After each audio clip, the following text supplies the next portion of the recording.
Lumabag sa election gun ban, umabot na sa 926 ayon sa PNP. Ang detalye mula kay Kapartner Bernard Ferrer. Kapartner Bernard.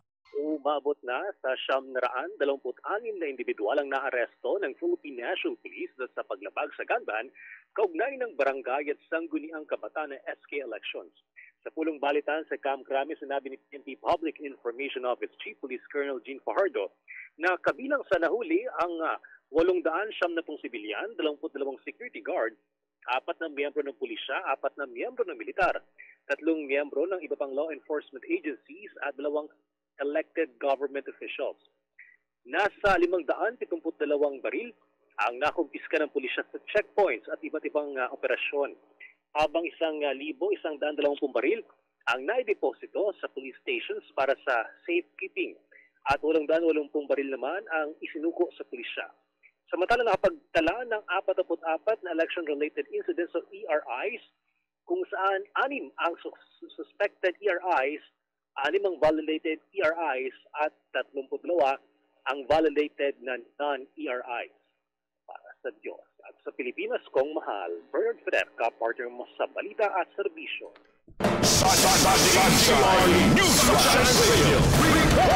Samantala, paglalagay ng floating barriers sa Bahod, Masinloc Shoal ng China nakapekto sa kalikasan at kabuhayan ng mangisda ayon sa BIFAR. Ang detalye mula kay Kapartner Sheena Torno. Kapartner Sheena.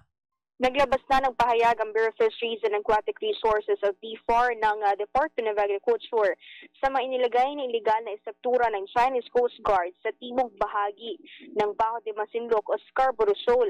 Sinabi ni Zario Briguera, spokesperson BIFAR, kinukondena nila ang ginawa ng CCG na magdudulot ng panganib sa mga maliliit na mangingisda na pumapalaot sa nasabing karagatan.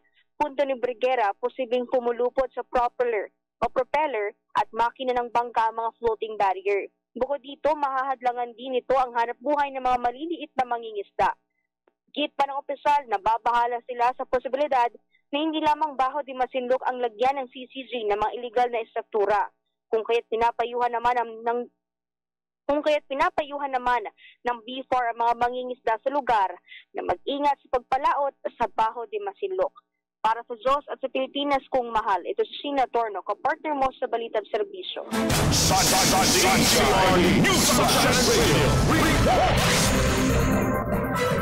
At sa iba pang mga balita, 20% ng mga kabataang Pinoy hindi nag-aaral. Ayon dyan sa PSA, ang detalye mula kay Kapartner Melrose Manuel. Kapartner Melrose. Halos 20% ng kabataan sa Pilipinas ang hindi nag-aaral sa ngayon ayon sa Philippine Statistics Authority o PSA. Sa datos, edad 5 taong gulang hanggang 24 na taong gulang ay hindi nakapag-enroll. Ang kalabarson na may 28.3% ang may pinakamaraming kabataan na hindi nakapag-enroll dahil sa pagtatrabaho. Ang BRMM naman na may 23.2% ang pumapangalawa dahil naman sa problema sa pinansyal, habang 16.2% ang hindi nakapag-enroll sa lugar dahil sa family problems. Ang Cagayan Valley ay may 18.7% ng mga kabataang hindi nakapag-enroll dahil sa pag-aasawa, habang ang 7.2% may Maropa. Itinuturong dahilan ang pagkakaroon ng kapansanan o disability.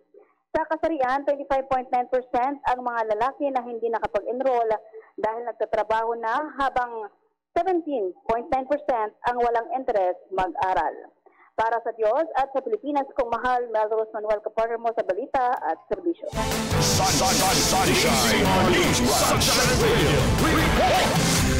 Dagdag pang balita, 3 rehiyon sa bansa may pinakamaraming barangay na posibleng isa ilalim sa areas of grave concern ngayong BSKE 2023. Ito ay ayon sa PNP.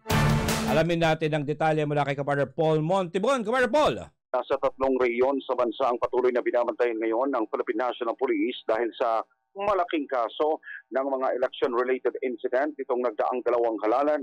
Nangunguna ang Bangsamoro Region sa Mindanao, Region 5 sa Luzon at Region 8 naman sa Visayas na may pinakamaraming bilang ng mga barangay na maaaring isa ilalim sa red category o areas of grave concern ng COMELEC. Sa panayam ng media araw ng Lunes, September 25, 2023, kinumpirma ng tagapagsalita ng PNP na si Colonel Jean Fajardo ang nasabing datos base sa kanilang sariling monitoring sa gitna ng paghahanda para sa nalalapit na barangay at SK elections. Ayon sa kanilang datos, sa 246 na mga barangay ang nasa red category, 1,400 na mga barangay ang nasa orange category at 1,100 na mga barangay sa yellow category. Paglilinaw ng PNP, maaaring magbago pa ang nasabing listahan sa gitna ng patuloy na paghahanda ng pamahalaan para sa nalalapit na lokal na halala. Para sa Diyos at sa Pilipinas kung mahal, nag-uulat Paul Montebon, kapartner mo sa Balita at Serbisyo.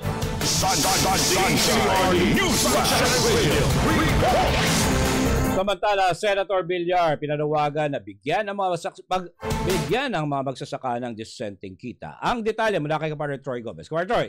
Nananawagan si Senator Cindy Villar sa lahat na suporta ng mga Pinoy na magsasaka para magkaroon tayo ng ligtas at masustansyang pagkain. Sa akbang nito, ni Villar, marami ang mahihimok na higit na magsikap upang makamit ang food security. Sinabi ni Villar na mahalaga at napapanahon na mapaksang ito dahil naharap tayo sa maraming hamon sa agricultural sector. Kaugnay nito, tayo tiniyak niya na ang pangakong iangat at poprotektahan ang Philippine agriculture sector. Para sa Diyos at Pilipinas kung mahal, Troy Gomez nag-ulat, kapartner mo sa Balita at Serbisyo.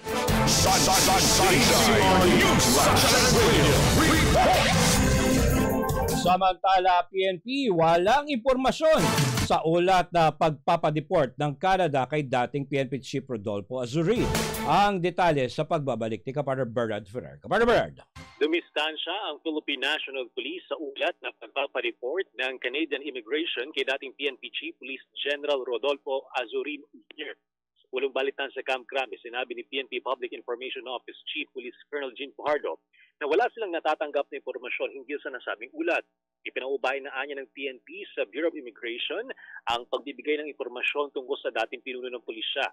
Nilinaw ng PNP na walang kinakarap na kaso si Azurin, lalo na sa kontrobersyal na 990 kilo ng shabu na nakumpiska sa lungsod ng Maynila noong nakaraang taon.